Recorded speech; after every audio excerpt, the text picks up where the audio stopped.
साथियों नमस्कार, मैं हूं एडवोकेट प्रमोद कुमार। आज के इस वीडियो में एक महत्वपूर्ण जानकारी मैं आपको दे रहा हूं। दोस्तों, अधिकतर आपने देखा होगा कि आपसी वैवाहिक मामलों में जब कोई डिस्प्यूट शुरू होता है, पति पत्नी के बीच लड़ाई झगड़े शुरू हो जाते हैं किसी बात को लेकर के, तो पत्नी क्या करती है कि अपनी तरफ से कई केस फाइल करती है, मुकदमा करती है। उसमें से एक मुकदमा 125 सीआरपीसी का, जिसको आप गुजारा भत्ता मेंटेनेंस या भरण पोषण भी आप कहते हैं। और इस पूरे केस में मुकदमा करने का इंटेंशन होता है, एक तो पैसे लेना, दूसरा इंटेंशन होता है कि अधिक से अधिक परेशान करना, हरास करना पति को और पति के पूरे परिवार को। और ऐसे कहें कि जहाँ से उसे आसान लगता है वहाँ से वो हरास करने का पूरा प्रयास जो है वाइफ करती हैं। और कई बार पत्नी किसी और वजह से किसी और जगह पर निवास कर रही होती हैं, पर वो किसी और तरीके से कानून का दुरुपयोग करके फर्जी दस्तावेज यानी कोई फर्जी रेंट एग्रीमेंट, लीज एग्रीमेंट बना करके उस एड्रेस को दिखाने के लिए, जुरिस्डिक्शन को बनाने के लिए, मैन्युफैक्चर्ड स्टोरी क्रिएट करने के लिए दूसरे प्रदेश में जाकर वो केस फाइल कर देती है। कई बार ज़्यादातर तो मैंने ये देखा है कि वहाँ पर किसी के साथ लिव इन में रहती हैं, जब सेपरेशन में रहती हैं तो किसी के साथ लिव इन में रहती हैं और वो बॉयफ्रेंड उसके साथ रहता है और वो अपने नाम से एक रेंट एग्रीमेंट बनाती हैं ताकि जो रेंट है उसके नाम पर पैसा वसूलना, फिर उस पैसे को बॉयफ्रेंड से भी ले लेती हैं इस तरीके से, और रहता कोई और है, किसी और के साथ रहती हैं। कई बार अपने किसी रिलेटिव के का जुरिस्डिक्शन दिखाकर भी, कई बार अपने मायके के आसपास का जुरिस्डिक्शन दिखाकर भी लड़कियां केस कर देती हैं और उसमें जो पति है, पति के परिवार और नाते रिश्तेदार सबको उसमें इन्वॉल्व कर देती है, गलत क्षेत्राधिकार बनाती हैं, जिसको आप टेरिटोरियल जुरिस्डिक्शन भी कहते हैं। और जब वहाँ से वो जुरिस्डिक्शन गलत बना करके केस फाइल करती है तो आपके लिए क्या होता है? ऐसी परिस्थिति में सबसे बड़ी मुसीबत बन जाती है, क्योंकि मान लीजिए कि आप दिल्ली में रहते हैं, आपकी वाइफ जो है कहीं मुंबई से जा कर के या चंडीगढ़ से जा कर के केस कर देती हैं, तो आपके लिए तो एक परेशानी क्रिएट हो ही जाता है। वहाँ जा कर के आपको केस लड़ना, दिल्ली से दूसरे प्रदेश में जाकर जाना पड़ेगा, आपको बहुत प्रॉब्लम आपके लिए हो जाएगी। तो साथियों, ऐसे ही एक मामले में पति को रिलीफ दिया गया मध्य प्रदेश हाई कोर्ट के द्वारा। वैसे तो कई बहुत सारे जजमेंट हैं, लेकिन मैं जिस जजमेंट की बात कर रहा हूं, ये judgement Madhya Pradesh high court का है, मामला ग्वालियर का है। पत्नी जो है एक पिटीशन फाइल करती है और वो जो उसका केस का क्षेत्राधिकार बनाती है, वो बनाती है अपने मायके को, और पति इस पिटीशन के खिलाफ रूल ऑर्डर 7 रूल 11 का इस्तेमाल करते हुए क्षेत्राधिकार को चैलेंज करता है और हाई कोर्ट जो है वो पत्नी के मेंटेनेंस को, पिटीशन मेंटेनेंस को खारिज कर देता है। दोस्तों, आप सबों में से बहुत सारे ऐसे लोग होंगे जिनके मामले इस तरीके से चल रहे होंगे, जिनका गलत क्षेत्राधिकार दिखाकर या गलत क्षेत्राधिकार बना करके वाइफ गलत पिटीशन फाइल करती हैं या कर दी हैं, और आप जो है लड़ नहीं पा रहे हैं। तो इस जजमेंट से आप लड़ना सीखिए, आपको रिलीफ 110% मिलेगा। आप इस केस को समझ लीजिए। अगर आपके केस में अगर ऐसी कोई सिचुएशन है, ऐसी कोई स्टोरी है, ऐसा कोई कहानी है जिसमें फर्जी या गलत तरीके से जुरिस्डिक्शन को बनाया गया है, तो इस जजमेंट का प्रयोग करते हुए अपने केस को आप खारिज करवा सकते हैं। चाहे वो केस सीआरपीसी 125 का हो या अन्य कोई कंप्लेंट या पिटीशन हो, उसे भी आप खारिज करवा सकते हैं, उसे आप डिसमिस करवा सकते हैं। इसलिए साहब, हमेशा मैं कहता हूं कि केस लड़ने से पहले अपना ग्राउंड आप जरूर मजबूत करें। अगर कोई ग्राउंड बनता है तो केस को खारिज करवाने की दिशा में बहुत बेहतर प्रयास आपको करना चाहिए। आपको अपने केस में ग्राउंड खोजना चाहिए। अगर आप नहीं समझ पा रहे हैं तो आप अपने वकील साहब से शेयर करिए। ऐसा बिल्कुल नहीं कि जल्दीबाजी में कोई डिसीजन ले लीजिए, केस लड़ना शुरू कर दीजिए, जवाब देना शुरू कर दीजिए। नोटिस मिला और अगले ही दिन सोचे बिना सोचे समझे केस को जो है आप केस की शुरुआत कर दिए। ऐसा नहीं करना चाहिए। ऐसे केस में जो है शुरुआती तौर पे ही, इनिशियल स्टेज में ही आप चाहें तो अपने पिटीशन को खारिज करवा सकते हैं, ख़त्म करवा सकते हैं इस जजमेंट का इस्तेमाल करते हुए। दोस्तों, आज आपको जजमेंट के बारे में बताऊंगा, साथ ही एक लेटेस्ट जजमेंट भी मैं आपको बताऊंगा। 2 जजमेंट बताऊंगा इस केस में कि किस तरीके से जजमेंट का प्रयोग करके आप इनिशियल स्टेज पे, इनिशियल लेवल पे केस को ख़त्म कर सकते हैं। ये सारी जानकारी इसी वीडियो में दूंगा। आप सबके काम का ये वीडियो होगा, आखिरी तक आप देखिएगा, स्किप बिल्कुल मत कीजिएगा। और एक गुजारिश कर दें आपसे कि आप इस चैनल को सब्सक्राइब कर दीजिए ताकि हौसला अफजाई होता रहे और मैं समय निकाल कर आप तक इस वीडियो को, इस संदेश को, इस जानकारी को साझा कर सकूं।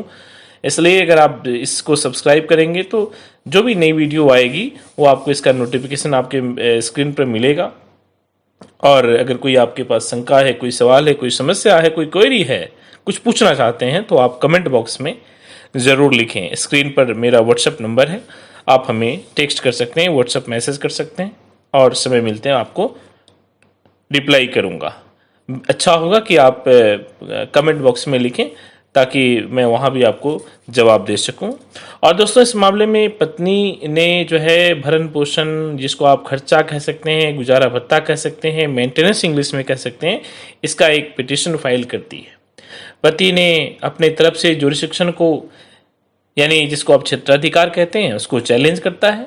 और पति ने जो है ऑर्डर 7 रूल 11 यानी ऑर्डर 7 रूल 11 का CPC का हवाला देते हुए एप्लीकेशन फाइल करता है, जिसमें दावा किया गया कि जो पत्नी ने ग्वालियर में केस मेंटेनेंस का फाइल किया है, ये यहाँ टेरिटोरियल जुरिस्डिक्शन बनता ही नहीं है। यानी कार्रवाई जो है ग्वालियर में नहीं हो पाएगा, ग्वालियर में कार्रवाई नहीं हो सकता, केस यहाँ फाइल नहीं हो सकता, क्योंकि जो पत्नी है वो अपने बेटी के साथ दिल्ली में रहती हैं, यानी दिल्ली में निवास करती हैं। शादी भोपाल में हुई है और वो आखिरी बार निवास भी भोपाल में ही किया है। और पत्नी ने केवल और केवल क्षेत्राधिकार बनाने के लिए अपने माता पिता का एड्रेस का इस्तेमाल किया है और ग्वालियर में केस को फाइल करी है, जो गलत है। रिप्लाई में पत्नी ने यह भी कहा कि जब उसको पति ने निकाल दिया तो वो अपने पिता के पास चली गई। फिलहाल वो अपनी बेटी के साथ टेम्पररी निवास कर रही हैं, और लेकिन उसका जो परमानेंट एड्रेस है वो ग्वालियर ही है, जो उसके माता पिता का भी पता है। इसलिए इसी न्यायालय में आगे की कार्रवाई की जा सकती है और टेरिटोरियल जो जुरिस्डिक्शन है वो हमारा यही बनता है, ये वाइफ ने कहा। अब साहब, इस कोर्ट को ये देखना था कि वाकई में निवास जो है वो यहाँ बनता है, नहीं बनता है, जो वाइफ के द्वारा जो दलील दिया जा रहा है वो सही है या नहीं है, ये कितना सही है, ये कितना सही है और कितना गलत है, और इस पर कानून में क्या प्रावधान है। तो कोर्ट ने 126 CRPC को रेफरेंस में लिया। इस केस में कोर्ट दोनों पक्षों के दलीलों को बखूबी सुनती है, ध्यान से सुनती है, और सुनने के बाद CRPC 126 का हवाला देती है। दिल्ली हाई कोर्ट के द्वारा दिए गए एक अन्य जजमेंट का प्रयोग करते हुए, हवाला देते हुए, एक संक्षिप्त प्रवास के बारे में अपनी राय कोर्ट रखता है। और कोर्ट कहता है कि संक्षिप्त जो प्रवास है, फ्लाइंग विजिट जो है, वो निवास के वाक्यांश में नहीं आता। यानी थोड़े समय के लिए अगर कोई किसी और पते पर रह रहा हो या रहा है या रह रही हो तो उसे निवास नहीं माना जा सकता। और 126 CRPC में भी यही बात कही गई है। ये बिल्कुल नहीं कह सकते कि आप वहाँ के निवासी बन गए अगर आप टेम्पररी कहीं कुछ दिन के लिए रह रहे हैं और वही आपका जुरिस्डिक्शन बन जाता है, ऐसा नहीं कर सकते। और साहब, एक बात और कहा, पत्नी ने इस पूरे मामले में स्वीकार कर ली थी या कर रखी थी कि वो अपनी बेटी के साथ दिल्ली में निवास कर रही है। कोर्ट ने इस सारे तथ्यों को देखने के बाद यह पाया कि पत्नी ने अपने माँ बाप का जो एड्रेस उसमें डाला है केस में, और जिसके बेसिस पर ये जुरिस्डिक्शन बनाया गया है वो केवल और केवल जुरिस्डिक्शन बनाने का एक उद्देश्य से डाला गया है और वास्तव में इस न्यायालय में इस पिटीशन को सुनने का क्षेत्राधिकार प्राप्त नहीं है और ये पति को हैरेस करने के लिए ये चीज़ किया गया है। पति के पक्ष में कोर्ट ने फैसला दिया और पत्नी की पिटीशन को, पत्नी की जो पिटीशन थी 125 सीआरपीसी का मेंटेनेंस का, गुजारा भत्ता का, उसको सिरे से खारिज कर दिया, डिसमिस कर दिया on the basis of territorial jurisdiction.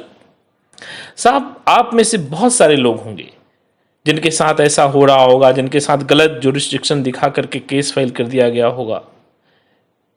तो ऐसे में आप इस जजमेंट का इस्तेमाल कर सकते हैं और शुरुआती में इनिशियल स्टेज में ही अपने केस को जो है वो चैलेंज कर सकते हैं।